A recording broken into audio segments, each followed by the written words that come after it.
இன்றே டவுன்லோட் செய்து உங்கள் ஃபேவரட் ஷோக்களை என்ஜாய் பண்ணுங்க. நம்ம குடும்ப நல்லதுக்காக நான் ஒரு முடிவு எடுத்திருக்கேன். ஜானகி, ஏதோ பெரிய விவகாரம் தான் போல இருக்கே. நமக்கு சொத்து பத்தி எவ்வளவு இருக்குன்னு எல்லாருக்கும் தெரியும். நமக்கு எவ்வளவு வருமானம் வருது, எவ்வளவு செலவாகுது, எவ்வளவு சேர்த்து வைக்கிறோன்னு இந்த குடும்பத்துல இருக்கிற எல்லாருக்கும் தெரியும்.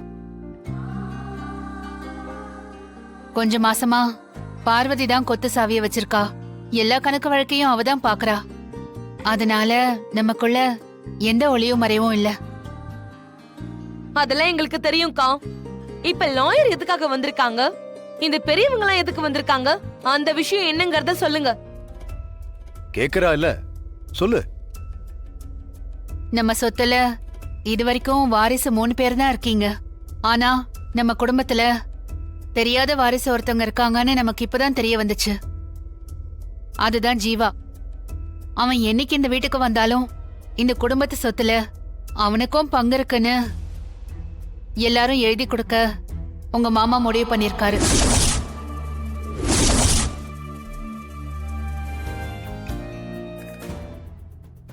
என்னாச்சு? முகமெல்லாம் ஒரு மாதிரி ஆயிடுச்சு. மாறாம சிரிச்சு கைய தட்டணுமா என்ன? அப்படிதான் எதிர்பார்க்கறீங்களா? இங்க பாருங்க, நீங்க பாட்டு சொத்தை அவன் பேர்ல எழுதி வைக்கிறேன்னு சொல்வீங்க, அதுக்கு நான் வேற சம்மதிக்கணுமா?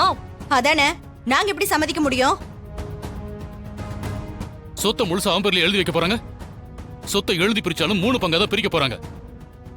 அதுல புது வாரிசு ஜீவாவோட சேர்த்து 4 பங்கா பிரிக்கணும்னு சொல்றாங்க. வக்கீல் சார், அப்படிதானே? ஆமா, சார் சொல்றதும் கரெக்ட் தான். ஜீவாவுக்கு இந்த சொத்துல ஒரு பங்கு இருக்குன்னு எல்லாரும் அத்தாரிட்டி கொடுக்கணும். அதுக்கான ஃபார்மாலிட்டியை தான் சார் பண்ண சொல்லியிருக்காங்க. நானும் பண்ணிட்டு வந்துட்டேன். யாரை கேட்டு நீங்க இந்த முடிவு எடுத்தீங்க? நான் தான் உங்ககிட்ட கேட்காம முடிவு பண்ணிருக்கேன். குடும்ப கௌரவத்துக்கு பிரச்சனை வராம, குடும்ப சந்தோஷத்துக்கு எந்த பாதகமும் வராம இருக்கணும்னா நியாயமா ஜீவாவுக்கு கிடைக்க வேண்டிய சொத்தை அவனுக்கு கொடுக்கறது தான் தர்மம்னு நான் முடிவு எடுத்திருக்கேன். என்னோட முடிவுக்கு நீங்க சம்மதிப்பீங்கன்ற நம்பிக்கையில தான் நான் இதை பண்ணிருக்கேன். யாருக்கெல்லாம் ஆட்சேபனை இருக்கோ அவங்க சொல்லலாம். எனக்கு சம்மதம் இல்ல.